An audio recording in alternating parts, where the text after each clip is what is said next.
I would love to be one of those individuals that learn from watching the failures of others. But sometimes in my life, I've had to fail myself to really make the change that I needed to make to be the person that I needed to be.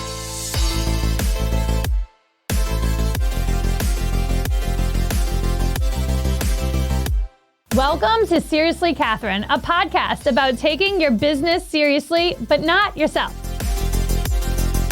So this week's hot take revolves around me going away. I'm going home for the weekend. It's like part necessity, part business, part just I need to get out of Dodge. And sometimes going to the movie by yourself just doesn't cut it. You got to get out. So I'm going away Thursday to Sunday, and I cannot be more excited. I miss home. I haven't been home since Thanksgiving. And home with the kids is a different experience than home like by myself. Like I'm going to have like the freedom to go meet my girlfriends or do whatever the I want to. I'm so excited. I may even ride in a Mardi Gras parade this weekend, to be determined. I'll keep you guys posted. But it is Mardi Gras. It's carnival season in New Orleans, so it's a great time to go down there and not get into too much trouble. This is sort of like a conflicted, topic, because some moms I find like would never go away by themselves. And then maybe not even like, maybe they would go away, but not by themselves, like without their husband. So, or it's got to be a girls' trip, or it's got to be like, there's got to be some sort of like thing that is taking you away so you don't feel the guilt of leaving your children. And I don't have any of that guilt. I mean, call me what you want, but I don't have the guilt. I mean, I'm with my kids all the time. I spend lots of time with them. And I think it's important for them to have a sense of independence and confidence when I'm not around, because like, let's face it, I'm not going to be around forever. So yeah, you're on your own, kids, as Taylor Swift would say. Speaking of Taylor, speaking of football, I mean, it's impossible, for her to be in your face when you're talking about football. And the fashion, that's what I liked watching it for. Like, I'm sorry, but football fashion has come a long way since, like, I actually really watched football. I used to be really into football when the Saints were doing really well, and they were in the Super Bowl, and it was after Katrina, and everybody was just, like, living that, like, pride of New Orleans.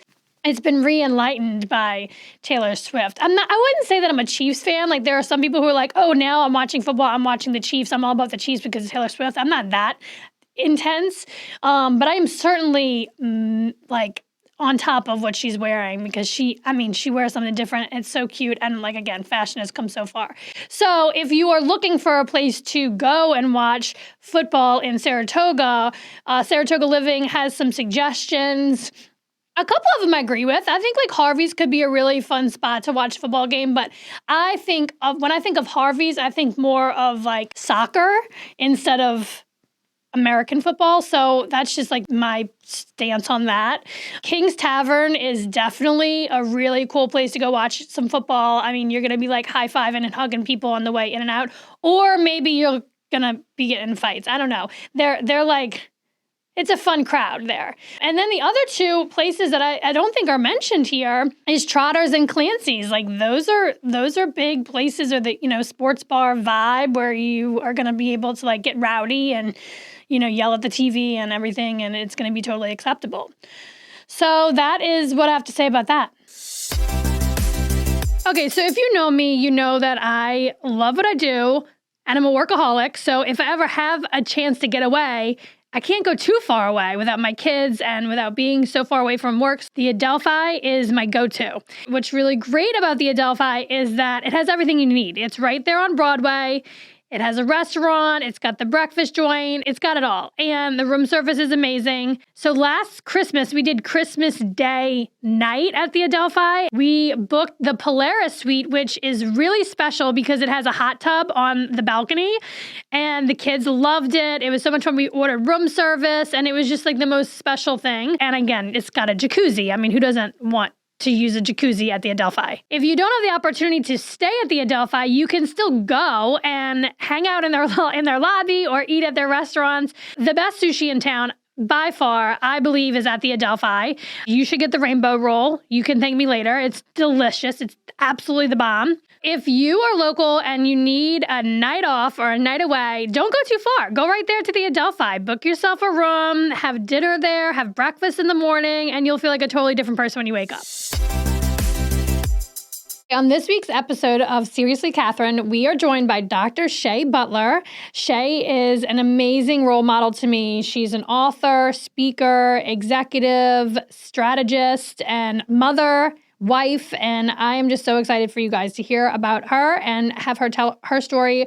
She authored a book called Better Not Perfect: From Hot Mess to Life Success, a woman's guide to learning, loving, and being herself unapologetically. And I cannot wait for this conversation. You have such a unique story, and you're so open and transparent about it. That's one of the things that I just absolutely love about you, is that you put it all out on the table. And I pride myself in being transparent, or at least attempting to be transparent. But it's hard, to do that in a marriage, in a business, with your kids. So I definitely want you to speak to that too. It's like you're raising a family, and that has a lot to do with how you show up in the world. It does, and it probably played a key role into my choices about purpose and purpose for a season. And when I do talk to audiences, I do talk about that. One of the things that I'm known for saying is that, I can't see how an all-knowing creator would give us on average 80 years of life and one thing to do. The math doesn't add up. Yeah. It just doesn't make sense, So there's purpose for seasons in our lives. And when you see that, when you realize that, when you embrace and understand that, then the pressure is off. I do some executive coaching, although it's really not coaching, it's really more of I call myself a career life strategist, because one thing that I learned about myself is actually when I started to go through this process of coaching and learning what it took to be a coach, I said, well, that's not me. I'm not really the person that's going to ask these probing questions to guide you along. I'm more of the thought partner that's going to come alongside you, and we're going to roll up our sleeves and we're going to come up with a strategy and a plan of execution. And, so when you need to unpack things, go to your therapist. I have one. I believe in therapy. When you need to process and you need some guidance, have a coach. I've had one, believe in what coaches do.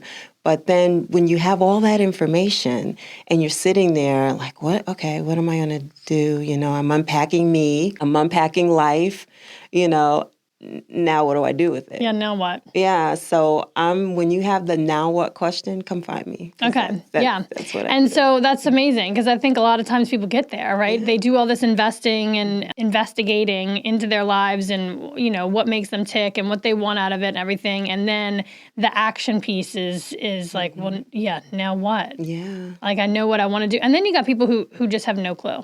Right. And right. I worry about, when I was growing up, I was so lost. Like, I think growing up, it was like, go to college, get some sort of degree, but more importantly, meet somebody and marry him and have his babies. Have you ever heard of that, getting the business degree? Yeah. So I don't think I put much focus on what it is I wanted to do with myself as much as I put focus on, that piece. And I mean, I don't want to say it was a disservice, because I am married to the guy I met in college, and we have these 3 beautiful kids and a life that we've created for ourselves. But it wasn't until I moved to Saratoga and I felt like, wow, this is such a new beginning and a new opportunity to put my stake in the ground and figure out who I am. And it just opened up a whole new world. But prior to that, it was like I was just going along with the flow. And it was not like I had a plan.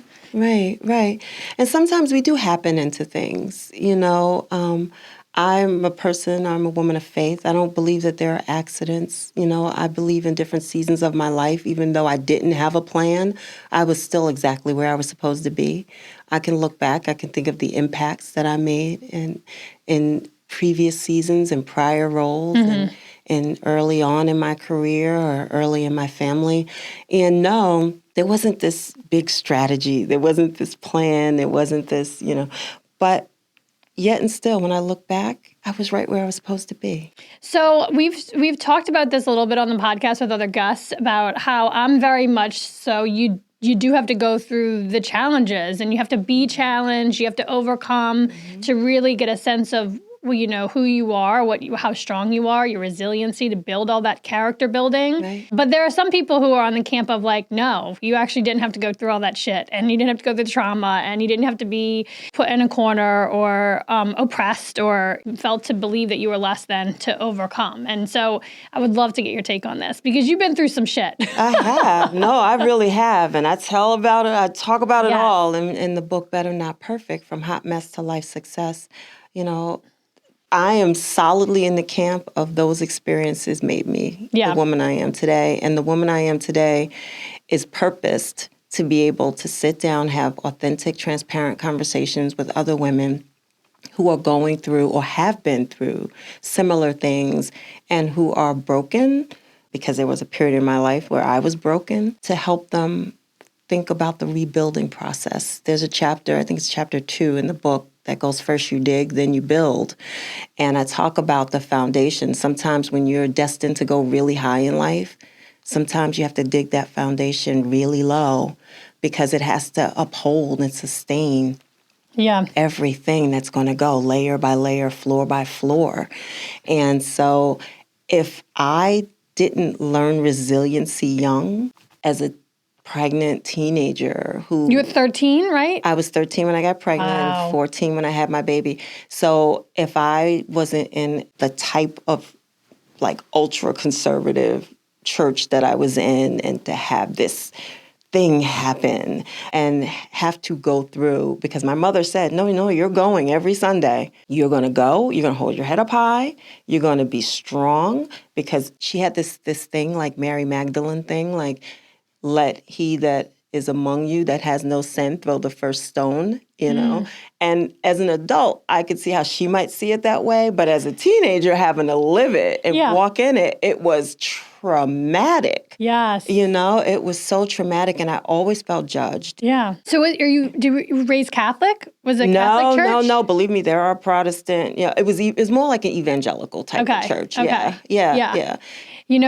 Organized religion, it's an interesting, system. It is. Where, you're being taught not to judge, you're being taught to be open, but then the demonstration is not that. No. I mean, in my experience. Yeah. I was raised Catholic. So, I mean, there was a huge sort of, just like so many examples, everyday examples are like, well, wait a minute, as Catholics, shouldn't we be accepting of this? Or shouldn't we be supportive of this? Or understanding? Or not judgmental? But that's not the reality of what it was. No, and we do sometimes a real disservice to God and to Christ if you're a Christian, because you're not always living out what the tenets of your faith are, or the espoused tenets of your faith. Yeah. And so thankfully, though, as you mature, if you stick with it, and there was a time I left it. There was a time I left the church. I wasn't really practicing my faith. But what drew me back was a reintroduction to the God of love. And that sometimes you can see in people and sometimes you don't. Yeah. But as long as God isn't doing the things that people are doing, then I can still embrace the faith and just say, well, Lord, that's your problem. You work on the people. Yeah. Let me just, you're called to that. I'm called to this. So let God do what God does and let me do what I do. Yeah. That's a good way to put it. Anyway, this is a whole nother conversation we could have on religion. I don't really need to go to church to pray to God. Like, I have a conversation with him on a daily basis, and I do pray, just not in the sense that, other people do. Yeah. And I understand that point. I think for me, I have a different lens that I bring when I think about that. And one of the lenses is the same way I've sort of believe in the sisterhood, right? And being around women. I don't have to be around women to be a supporter of women. Right. But it helps to be in an environment where I'm around women. So I look at church kind of the same way, in that I don't have to go to church to love and worship God. But I like to be around, like-minded people. Yeah, it's the people. It's the community. It's the community that's built. Yeah. And I also think that there's like this sense of accountability, right? So if you're showing up every day and you're talking about things that are happening in your world and in your life, they're there to support you through that instead of you feeling isolated and alone and like you'll have to figure it out by yourself. And the one thing I've done is I took my daughter to church, not as regularly and as often as I did my sons growing up. I was just in a different place. So my daughter is the daughter of my teenage years. My two sons, who are 18 and 17, are the children of my married years. And the one thing is, I don't want people to think that because you practice faith, you don't bring your brain to church. And I think that's sometimes the impression. So when you talk about being skeptical, I think that's the perfect place for you. Because you do. You test everything. I test everything that's given to me. Yeah. I don't care if it's the PhD standing in front of me in a course, or if it's the preacher on Sunday morning. I test everything that I'm given. It's also, taking into consideration things that happened, right? I kind of always went back to if you're going to say you're going to do something, do it. I have a strong faith in myself, and I have a strong expectation on my own self and a reputation to uphold. And I don't ever want that to be tarnished because I said I was going to do something and then didn't. And I don't know if that was an upbringing too. Maybe that was something your values, the values that were instilled in you. I always show up. I think that is another thing that I have really had to navigate as I grow older, right? I have 3 kids. My husband travels for work. I can't show up at everything, right? I can't actually be at all the things, and I can't do all the things anymore because I just don't have the capacity. Right. And so learning how to ask people for help, I thought I was really good at asking for help until you get to a point where you really do have to tell people okay, I literally can't do this anymore. Right. So it did take me almost dying in August, losing all the blood, and it's been a journey to really do that. It's easier said than done. And that's a sign. Sometimes we don't think that we're perfectionists, but then sometimes our lived experience shows that there are those aspects of perfectionism that are in our personality, because while you're doing it, because it's your instilled values to be a woman of your word, and you know what the impact can be if you don't keep your word, and maybe less about what people think about you. Whereas for some people, they're driven more by what people think about them. If I don't show up, or I promise to be here, or I promise to be there. There are all different types of manifestations of how we show up as perfectionists, and that is one of them. The fact that you felt so deeply about not being able to be there and to be that woman of your word in every instance or situation.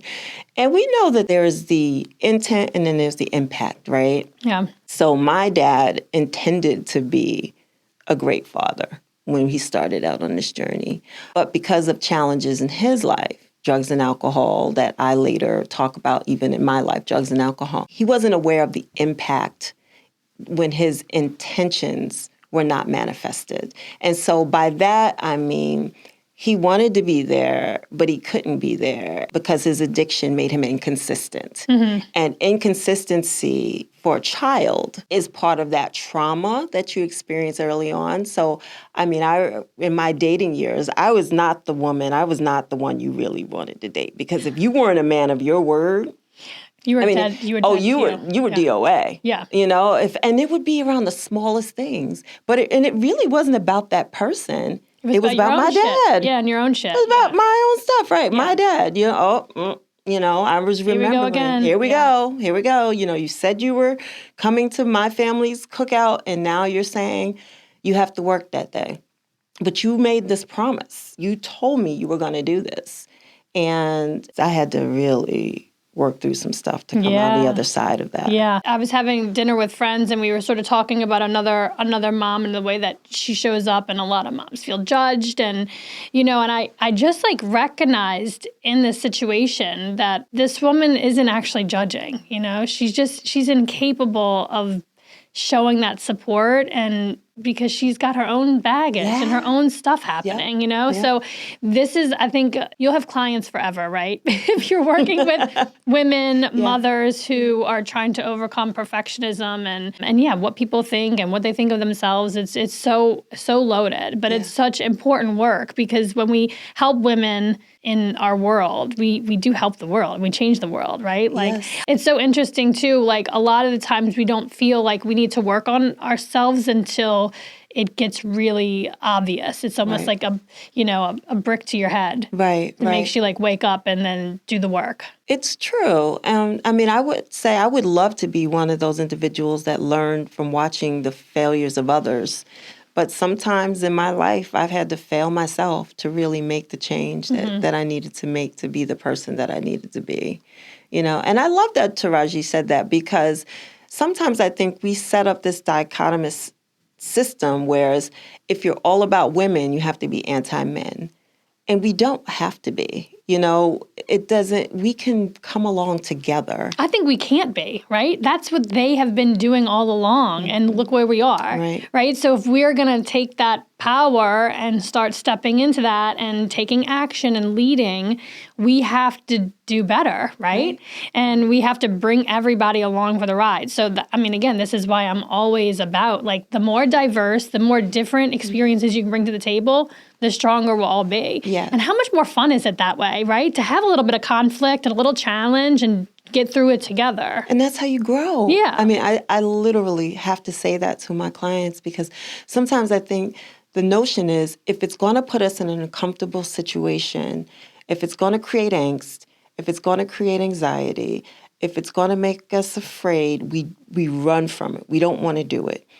But I'm the person standing behind you that says, do it afraid. That's where the growth happens. You ever take the girls to the doctor and maybe they're having aches and pains? I don't know if they've had this yet, depending on what age they are, but I certainly saw it with the boys. Taking them to their pediatrician, pain in the knees, pain in the back. And the doctor would say, oh, it's growing pains. Growing pains. And so if that's a physiological fact, it's a psychological fact, it's an emotional fact. Yeah. Yeah.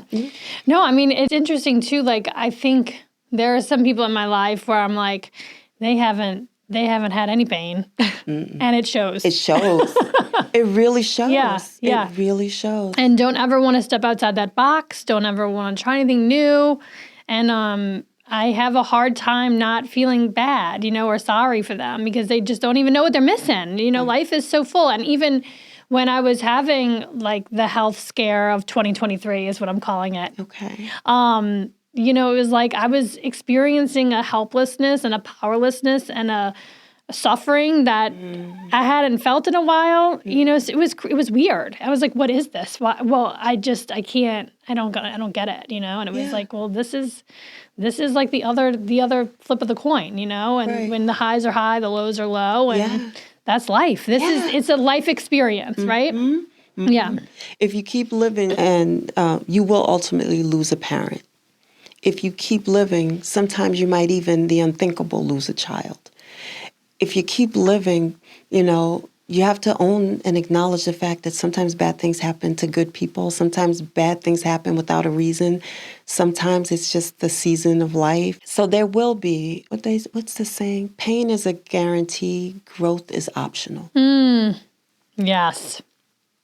So that's a good one. Yeah. So what is in you that makes you continue to deal with the pain? Or do you feel like you're good? Like, do you get to a point where you're like, you know what? I am evolved. I have reached self-actualization. Yeah, and then something happens that shows me a gritty side of me. Yeah. And I'm like, ooh, that, I use the analogy in my book that sometimes when you overload your purse, things pop out. And so when you're carrying a heavy bag, I don't know if you remember Erykah Badu's song, Bag Lady, and all the drama, all the stuff we keep in our bags, using our purses as the analogy for our hearts or and all the stuff that we carry. And so using that same analogy, when we overload our bag, and we overload our bag with obligations, we overload our bag with emotional pain, with too many people in our lives that are draining on us, the vampires, in our lives. And so I say, when my bag is overloaded, things just start popping out, right? And when things start popping out, that means I got too much going on. And sometimes those things popping out are causing me to react and respond in ways that I learn something new about myself that I don't like. Yeah. And say, okay, still working on that. Yeah. So, no, I've never arrived, but I'm constantly in motion. And I try to be, the benefit and value of the work around self-awareness is that Now when something surfaces that's not right, I get that little tinge in the back of my head that says, you really shouldn't have said that, Shay. Yeah. Yeah. Now you got to go back and apologize, you know? Well, and it's an opportunity to demonstrate that you're working on it and you are doing better and that you're not perfect, right? And I think the sooner that you recognize that and admit that to yourself, the rest of the world will follow in suit, right? Yeah. Well, one can hope, right? And the hell with them if they don't. That's funny. You can just cross people off your list if they don't accept you as you are. Well, yeah. And then you know what I've learned? I got to give people grace because I want grace. I do. Because sometimes I show up and I'm just an ogre, What? Yeah. I do not believe this. Oh, yeah. Yeah, I do. I do sometimes. And it's when I'm most ogreish, it's usually for me, I realize I'm afraid of something. So when I show up at home and I'm fussy with my sons, and it's about, what do you mean you haven't put in that application? That the deadline is tomorrow, and I can't believe. And I'm like yelling because sometimes I do. I'm a yeller sometimes too because they always have their ears plugged up with those headphones at home. Oh. So I'm afraid of, and then I have to play it out. Okay, why are you yelling? Why are you upset? What's going on here? And it's, well, I'm afraid they won't get into that school. And then if they don't get into that school, what happens? Well, then I'm afraid they won't get the career that they want. And then what? And I have to play it out. And as I play it out and talk it out, okay, so that's what this is all about. And you know what? That's a little bit ridiculous, Shay. So calm down and relax. And, some of these tips I learned in therapy, one of the things my therapist would say is when you start to get these feelings or these thoughts, instead of changing the thought, which is what I would normally do. Well, let me think about something else. I can't. I would have my Scarlett, as being a Southerner, you might get this, my Scarlett O'Hara. Think about it tomorrow? Yep. If you can't come up with an answer, well, think about it tomorrow when you're calmed down. Tomorrow. And you know what? That served me well as a young single mom just trying to make it. Well, you were just trying to get your head, keep your head above water every day. I was just trying to survive, Moment to moment. Moment to moment. It didn't serve me well as an adult, as a C-suite executive, as a wife, now you're not this low-income chick trying to figure out how to pay the bills and feed your kid. So you need a different... Now you're just pushing it under the rug and you're not dealing with the thing that you actually need to deal with. But I'd learned that behavior. It was my survival skill. So sometimes what works during certain seasons of your life can be barriers to growth and progress in other seasons of your life. So I needed to be the person who would think about it tomorrow back then around certain things.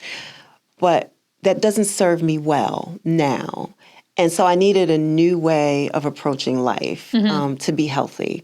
And so my therapist said, well, you got to lean into those feelings when they come. And she taught me to play it out, play it out, play it out. And I remember the first time I tried this, I was actually at one of my son's basketball games. And this may seem silly to some, but I felt my anxiety rising because he wasn't being put into the game. And I'm like, thinking through of all of the angst, I was channeling what he might have been feeling on the bench. Channeling it. And my anxiety kept rising. I'm sitting in the bleachers and I'm stressed. And I had just had that therapy session earlier that day. And I'm like, okay, I have a choice here. I'm at a crossroad.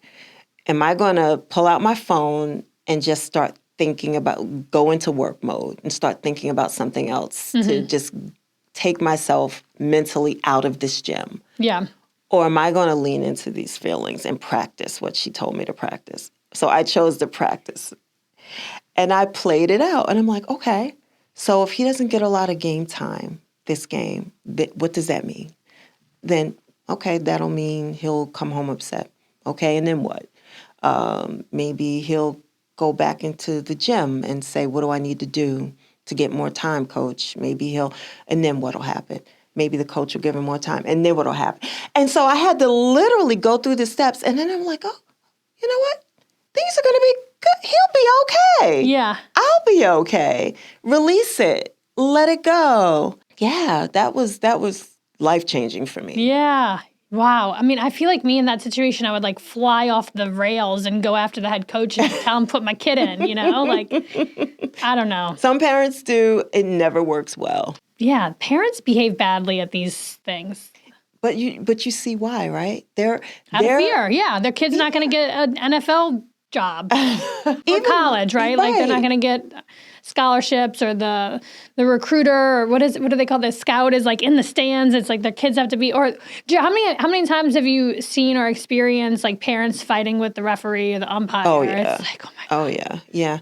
And sometimes that's definitely part of it. But when you know your kid is not going to the NBA, like we didn't raise our kids to dream about the NBA. We raised them to dream about careers, either helping people, choosing purpose, finding, so we didn't raise them. Not that the NBA isn't a career in and of itself, but and a great career.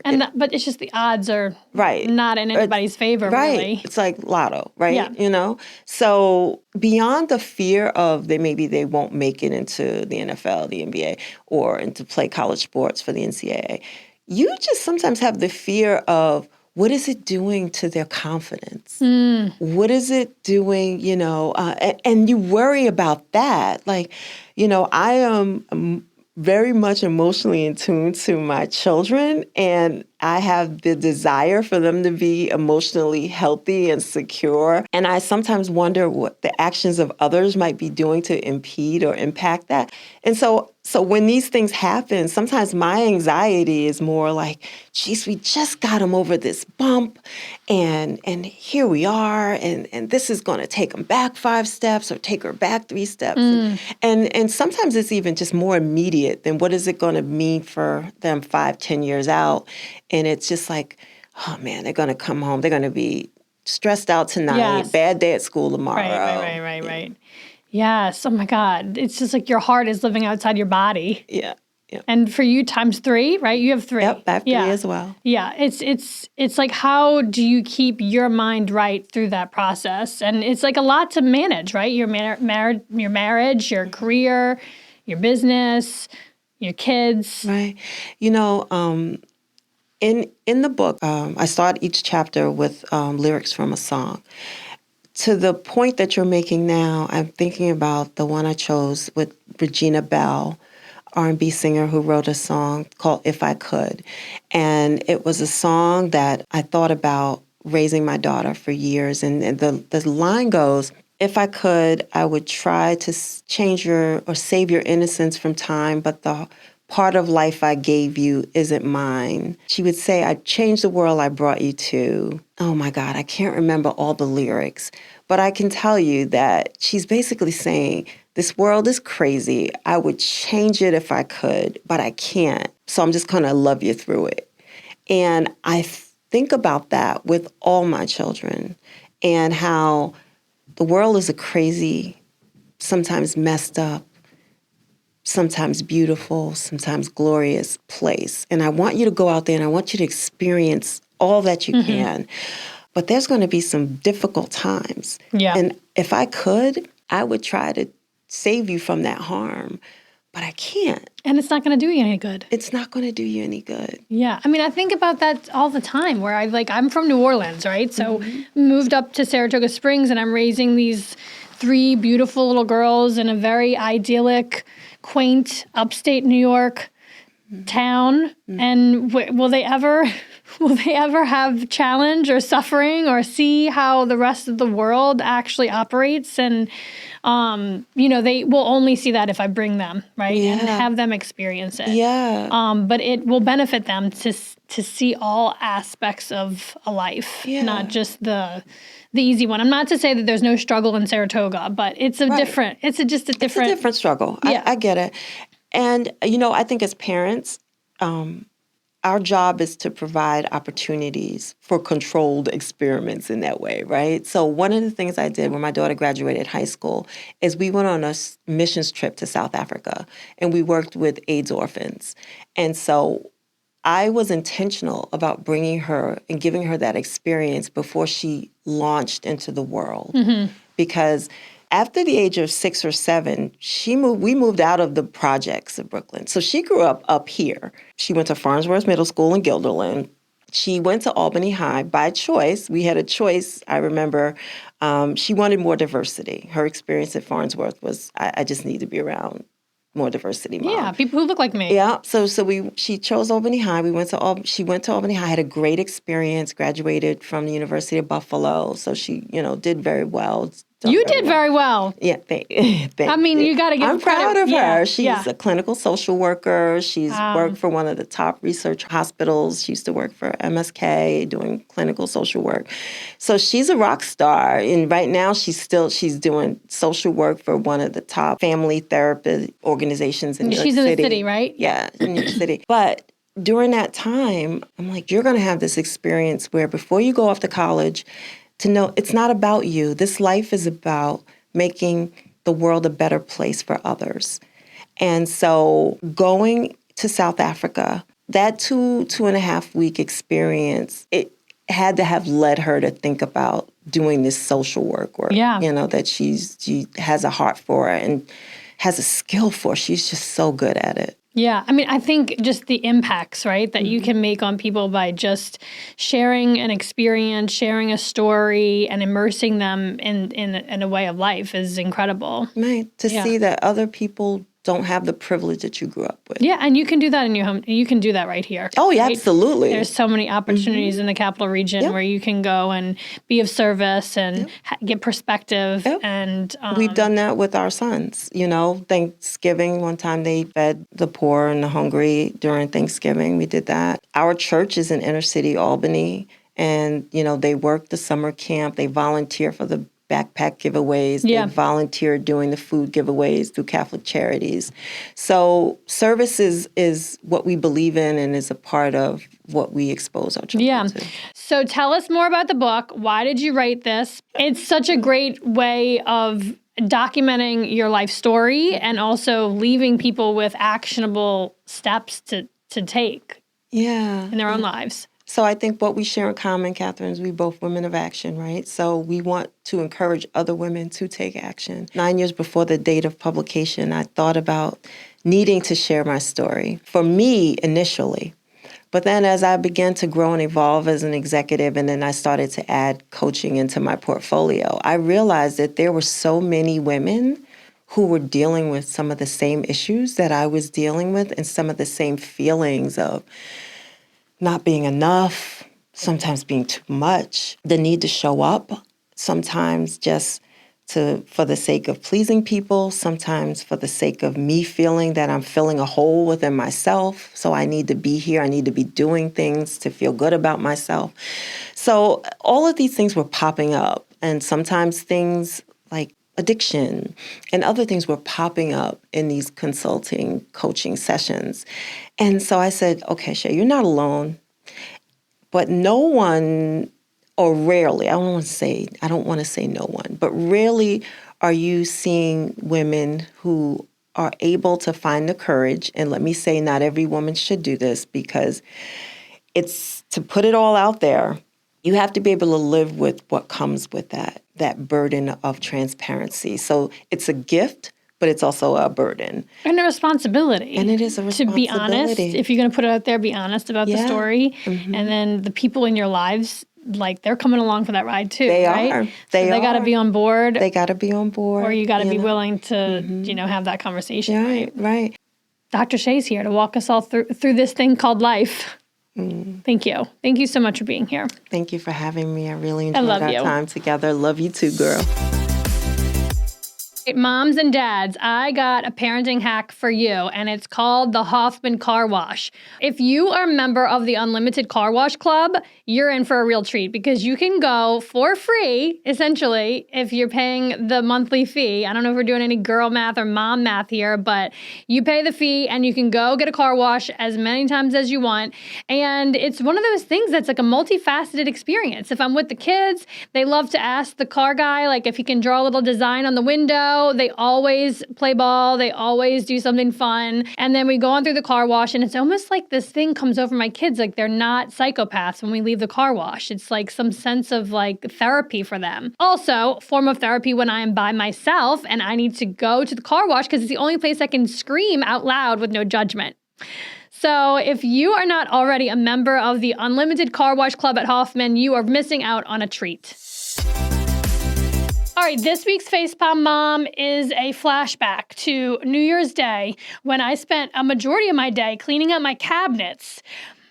Not because I was like cleaning for the new year, wanting to start fresh. Okay, let me back it up. It's New Year's Eve, well before midnight. I'm on my couch and I'm like kind of like about to go to sleep, and I went to go get batteries over by this drawer, and I heard some scratches like inside this cabinet. And I was like, oh my God, that is a living thing. So luckily my purse was sort of like leaning up against the cabinet, so I couldn't get the door open and nothing could get out, which is, the next day I was like, I got to go tackle this and figure out what the hell that was. Chances are high that that thing is gone now. So I opened up the cabinets, and then I found evidence of a little mouse family, party of mice hanging out in the cabinets.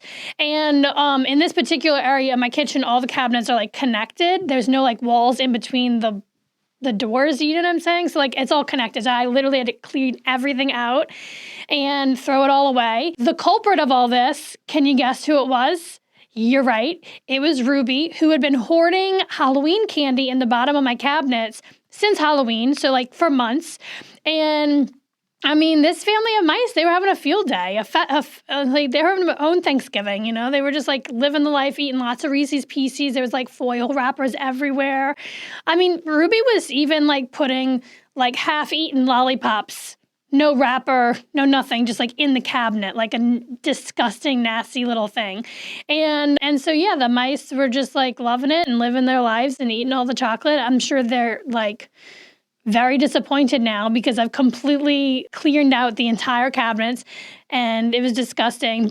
Yeah, that's what I was doing all day on New Year's Day. Thank you for listening to this podcast. And if you want to connect with me, slide into my DMs on Instagram. My handle is Catherine Hover.